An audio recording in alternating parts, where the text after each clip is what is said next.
തോക്ക് കൈവശം വെച്ചുവെന്ന കുറ്റത്തിന് നിയമ നടപടി നേരിടുന്ന ഹണ്ടർ ബൈഡന് ഔദ്യോഗികമായി മാപ്പ് നൽകി പിതാവും പ്രസിഡന്റുമായ ജോ ബൈഡൻ. ലഹരി നികുതി തട്ടിപ്പ് കേസുകളിലും ഹണ്ടർ ബൈഡൻ ഉൾപ്പെട്ടിരുന്നു. നേരത്തെ മകന് മാപ്പ് നൽകില്ല എന്ന പരസ്യ നിലപാടായിരുന്നു ജോ ബൈഡൻ സ്വീകരിച്ചിരുന്നത്. പ്രസിഡന്റിന്റെ കാലാവധി അവസാനിക്കാനിരിക്കെ തന്റെ മുൻ നിലപാട് മാറ്റിയിരിക്കുകയാണ് ബൈഡൻ. മകൻ ഹണ്ടർ ബൈഡനെ രാഷ്ട്രീയ പ്രതിയോഗികൾ കരുവാക്കുകയായിരുന്നുവെന്ന് ബൈഡൻ ഔദ്യോഗിക പത്രക്കുറിപ്പിൽ അറിയിച്ചു. ഒരു പിതാവെന്ന രീതിയിലും പ്രസിഡന്റായും ഈ തീരുമാനം എന്തുകൊണ്ടാണ് താൻ എടുക്കുന്നത് എന്ന് അമേരിക്കക്കാർക്ക് മനസ്സിലാകുമെന്നും ബൈഡൻ പറഞ്ഞു.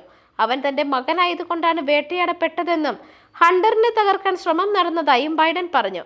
അനധികൃതമായി തോക്ക് കൈവശം വെച്ചതുമായി ബന്ധപ്പെട്ട 3 കേസുകളിലും ഹണ്ടർ കുറ്റക്കാരനാണെന്നായിരുന്നു കോടതിയുടെ കണ്ടെത്തൽ.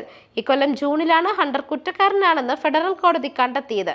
ഇത്രയും കുറ്റങ്ങൾ നേരിടുന്ന മകന് ഒരിക്കലും മാപ്പ് നൽകില്ല എന്ന് ബൈഡൻ ഉറപ്പു നൽകിയിരുന്നു. News desk മെഗ്നവിഷൻ.